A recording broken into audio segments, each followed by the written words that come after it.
Audio Jungle.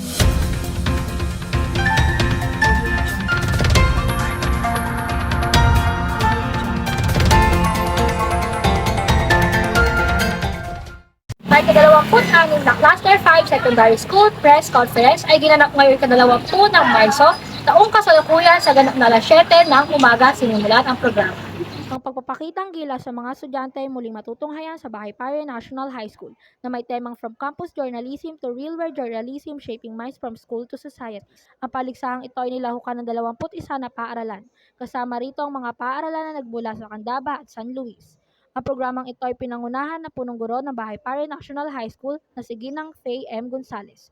Maraming paghahanda. Unang-una, ang mga silid-aralan na pagdarausan ng mga contest, ang mga silid-aralan na magsisilbing mga pansamantalang quarter ng mga 21 eskwelahan na lalahok sa press conference.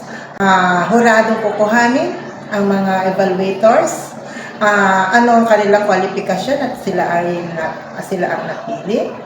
Yun mismong araw ng contest, kung paano ito maisasagawa ng maayos nang walang magiging aberya, at higit sa lahat yung sa kabuuan kapag naganap na, how well have we accomplished, gaano tayo ba ay naging matagumpay ba yung hosting, did we do it, or do we do it well, o ganun, basta lang nakaraos. Siyempre, ayaw natin ng basta lang nakaraos. Gusto natin yung nairaos ng matagumpay. Naglalayag ang balita, online na paglalatahala. Muli, ito ang Parang. Audio Jungle.